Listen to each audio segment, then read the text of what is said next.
Hey, everybody, thank you for joining us today on the V Squared Creative Podcast. I'm Toby Brockner, and I am joined today with a special guest, Whitney Hansen. Whitney is the founder of, say it again, Whitney, you just told me, and I'm like totally blanking because I'm Whitney having Hansen Coaching. Whitney Hansen Coaching. I knew it. I knew it. Very I knew it novel, started with a no. W, though. Good Anyway, job. yeah. So Whitney and I have known each other for, what, a couple years now, maybe?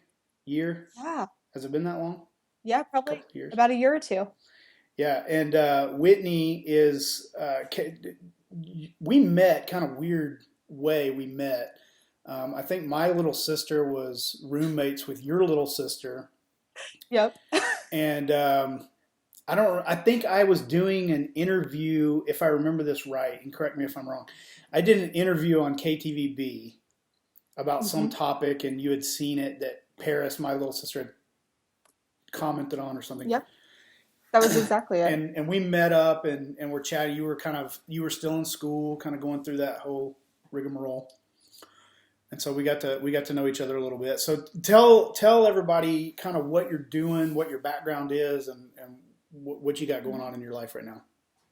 Yeah, so what I'm doing now is I'm coaching millennials specifically on how to manage their money and pay off student debt. That's kind of my area of expertise. Okay. And so how I got into that was really, I mean, my background's in public accounting, completely hated it. It was the worst job for me. It just was not good. But that gave me the experience with learning how to put together budgets and whatnot. So that gave me a good foundation. But where the business stemmed from was paying off my student debt. I paid off 30,000 in 10 months, and that's where it all started blossoming. Went back to school for my master's in business, so done with that now, thank goodness. And now just growing the business every day.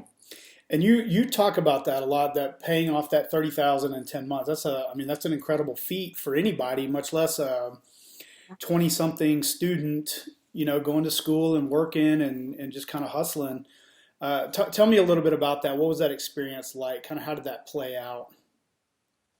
It was crazy. It was nuts. So right out of college, I got a job as a staff accountant.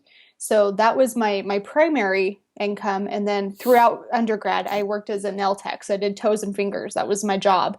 And so I worked the two different jobs, 70, 80 hours a week, like no days off for 3 months straight. It was exhausting, but I saved all of that salon, or excuse me, the accounting income, and I saved it all. So that was my larger income. I already knew I could survive on nothing. I was a college student. I did that already. Hmm. And so it's putting all that money aside, living on a budget, and putting together a really strong financial plan. And that enabled me to pay it all off. But it was chaotic. It was Well, not see, fun, when but I worth hear it. people say that kind of thing, like in the entrepreneurial lifestyle, it doesn't matter how old you are, because a lot of us go through this, whether you're 22 or you're 42. When you start your own business, it's a shoestring most of the time, unless you're going out and getting VC Completely. money and all of that. But I'm talking about the regular Joe who wants to start up a new plumbing business or whatever. They have to learn to Mhm. subsist on very, very little. I hear people who say, "Well, I could never do that. I could never live that way, or I couldn't survive." And they use that term very loosely. As they're checking their cell phone and recording, the survivor on their direct TV from while they're talking to you. And it's like you can survive on that. You just have to. It's all about choices. Completely. I fully agree. That's one of the things too when I talk with people that are I'm coaching them and I'm trying to help them pay off debt, but yet they aren't willing to give up the weekends at the bar. They're not willing to give up the new car. It's Yeah. like there's so many things that they're just not willing to sacrifice.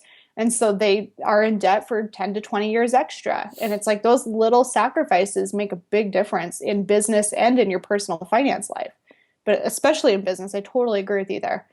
They're really, to me, as a business owner and an entrepreneur, I've been since I was your age. I'm functionally unemployable.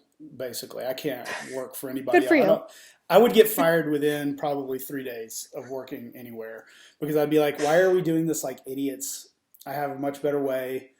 And that's just Mhm. my DNA. So I always have to work for myself. And what I found is there are really only two ways to build your wealth and build a lifestyle that you want. One is the way you talked about cutting debt, cutting down on your expenses, and living a lifestyle that's below your means. But the other is ramping, and this is one that I don't think a lot of financial advisors or gurus talk about a lot. It's ramping up your income to astronomical That's exactly proportions and right. being smart with your investing, being smart with going out and finding other things to do, leveraging your own time and that kind of a thing. But I've found that if you're just the Susie Orman of the world or the David Box of the world, it's all about don't drink that latte every day. But they rarely talk about bolstering your own income and doubling or triple, or what are the Mhm. skill sets that you need to learn to bolster your Mhm. income so that you maybe don't have to cut out that daily latte if you don't want to and you still reach Totally, that goal. totally agree.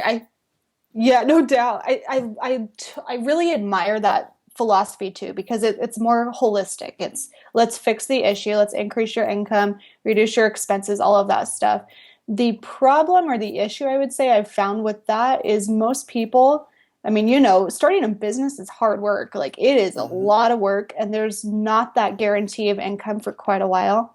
And so for most people, they should be working on like a hobby business or something on the side, but they need that immediate return. Mm-hmm. And so I think that's why that approach is pretty effective in the short run. But in the long run, you're exactly right. Like that has nothing to do with fixing the overall issue. And it is an income Well, problem too. it's yeah, and it's because it's a mindset that we've been ingrained with the Yes. fast food. We want our food now. I mean, one of my favorite comedians is, and I'm gonna forget his name. His the guy's kind of a big burly guy with the red beard, and he's kind of self-deprecating. I don't remember his Oh, name. yes. It's I not don't know Louis his C.K., name. but it's he's kind of like Uh, him. Anyway, he was like, maybe it was Louis C.K. Yeah, Louis C.K. was talking about this. He's like, we are so spoiled as a human race that we sit on an airplane and we complain about not having, our Wi-Fi doesn't connect. And he's like, we totally ignore the fact that we're flying through the air in a metal tube built by the lowest bidder. It's incredible Yep. because we want everything now, now, now, now, now, and we're not willing to put in that grind and that the slog to reach those things. Such a good point. Such a good point. It's true. I mean, with anything in life, it's like you have to do the work. Like it's not going to come overnight, and all great things do take time. And it's the people sometimes, in my opinion, that just drag it out. Of course, working smarter and harder, but drag it out. The people that can persevere are usually the ones that win. I have a theory about that, the procrastination, the dragging it out portion. Do you want to Yeah. hear my Oh, tell theory me. about that? Yeah, of So course. my theory is that the reason people procrastinate is because if they never actually launch their business or their idea, they can't fail. Ooh, They can't fail because they haven't. They're always in. Well, I'm still prepping or planning or I'm launching, and they never launch because then they can't. If it doesn't do well, they can't say, well, it failed. They don't have to say that. And I think that's a great point. that's my theory behind why a lot of people don't ever get started is that fear of. It's not even really fear of failure. It's just it kind of is, but it's kind of more. I think it's a deeper. It's a there's some shame maybe that's involved there. Yeah. I don't know a lot of stuff. I didn't want to make this a philosophical or a psychological I'm like, hey, uh, this is fun, man. I got discussion. my Yeah, coffee yeah, and good stuff.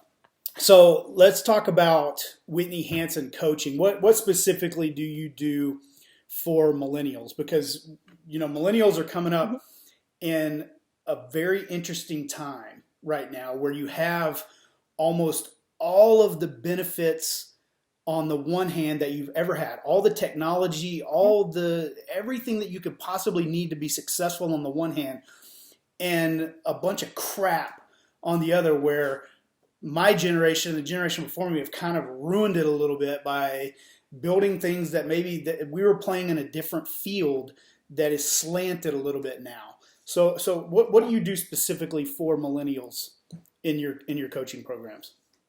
So I love that you mentioned that too, because that is a lot of times that's the issue, right? It's we have so much information that you have to physically sort through all the articles, all the blog posts, all the podcasts, and find out what actually works. And so what I did is I sorted through all that stuff for, I mean, over 10 years I've been looking at personal finance stuff. It's crazy, but I've been doing this for a long time. And it's sorting through all that stuff and finding what actually truly works. Hmm. And so I created an online course with information that I only believe 100% in. It's information that if I would do it myself, I will put that into the course.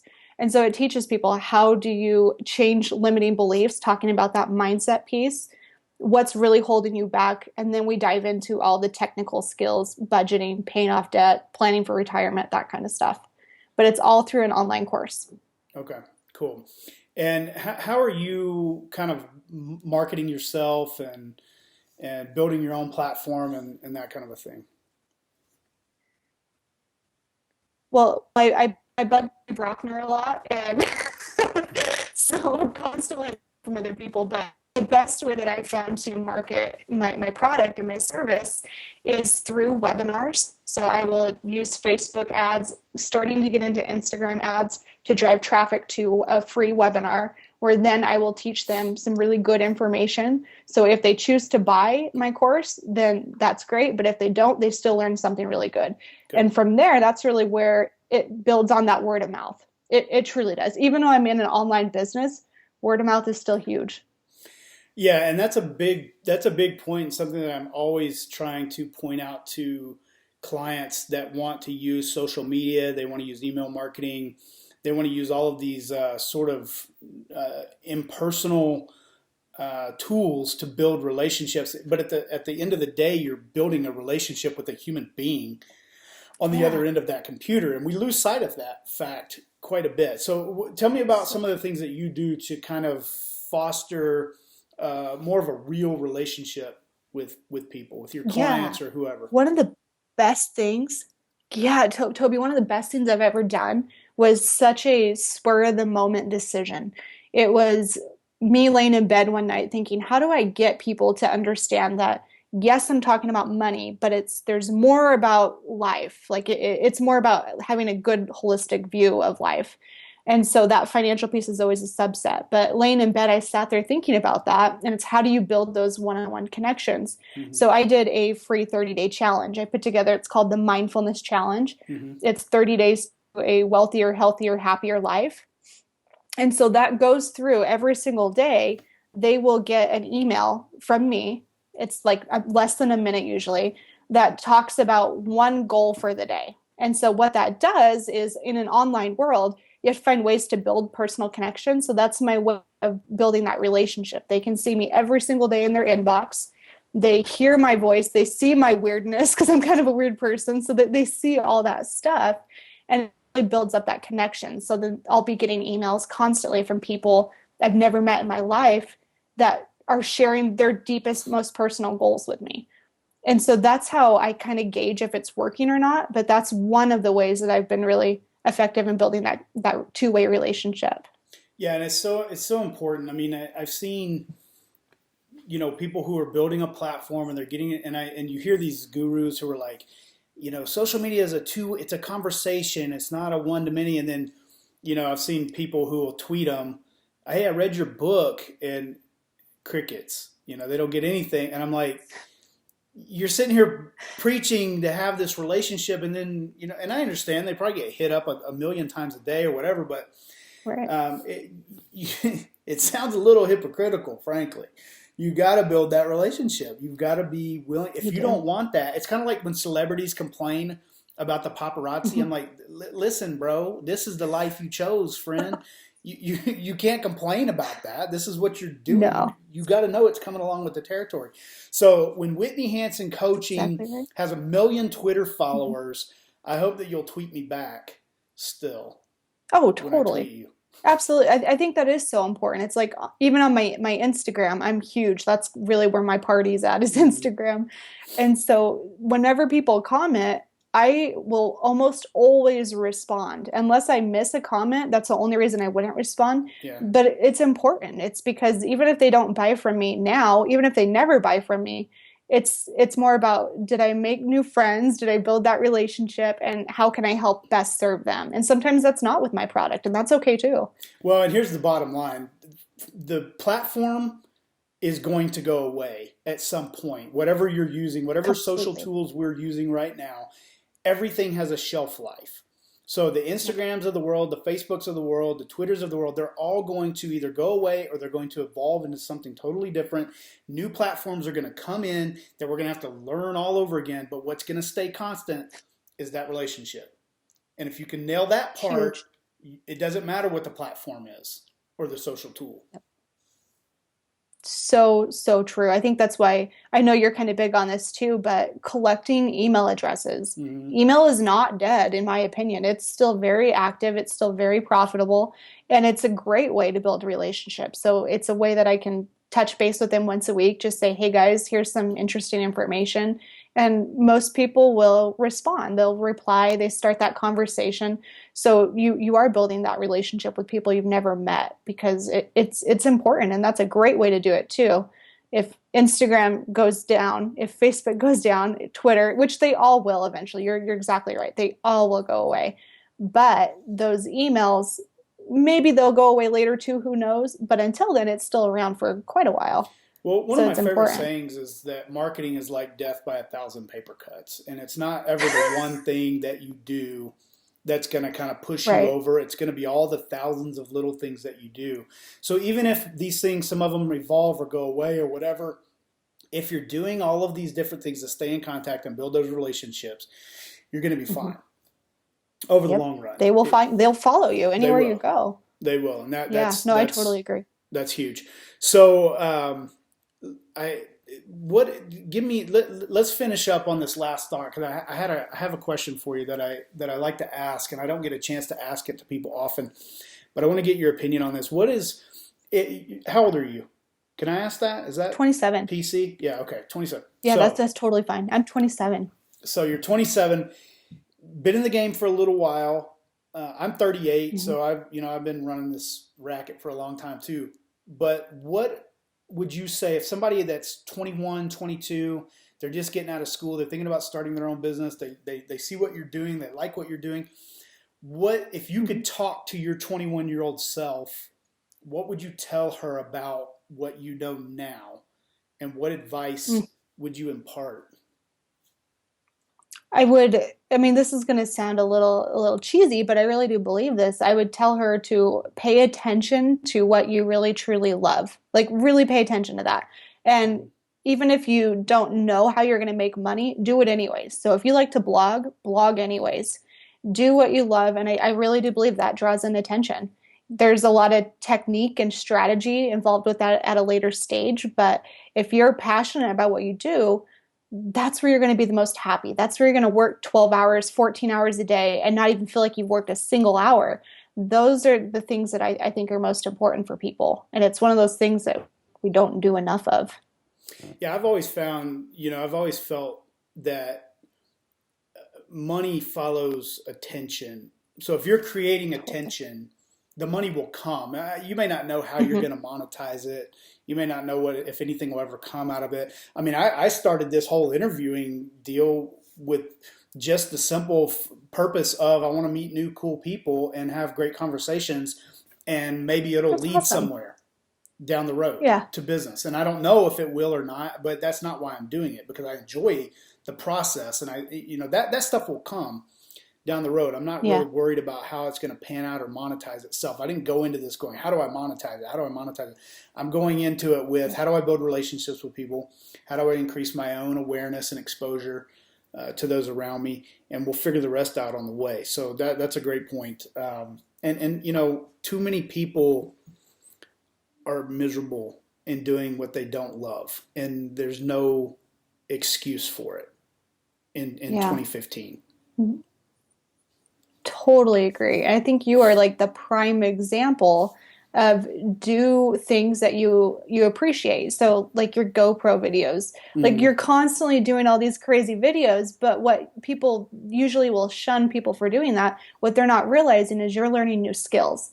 Yeah. So sure, you might not be making money on that today, but like what if you get so good at these GoPro videos that now people want to come to you for your knowledge? So it's like even if you're doing something for fun, you're still learning something, and that's Yeah, and very that has valuable as happened. well. That has actually happened with people have seen some GoPro videos that I've done or different things, some drone shots, and they've actually sought me out and They're said, "Hey, I need a awesome. video for my company, and we think this would be a good angle the way you did this particular video." So that's already led, but that's not why I did it. I did it because it was fun strapping a Right. GoPro to a goat and watching the goat run around.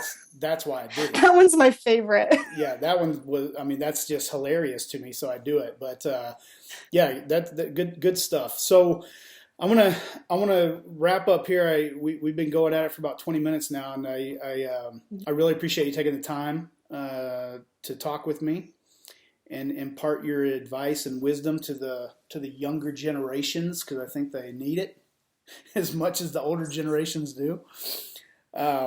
If people want to get in touch with you, what's the best way for them to do that? WhitneyHansen.com. Hansen. Hansen, WhitneyHansen.com.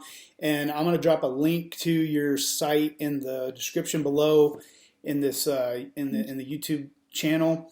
If you guys need help with your financial life, which most of us do, feel free to reach out to Whitney and get her on your calendar because you'll learn a lot Yeah. there.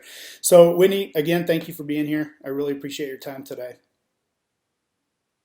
Thank you. It's always a pleasure. Always a ton of fun to chat with. I always learn so much every time. Thank you. I appreciate that. And thank you guys for watching again. This is the V Squared Creative Podcast. Thanks for tuning in, and we'll see you next time.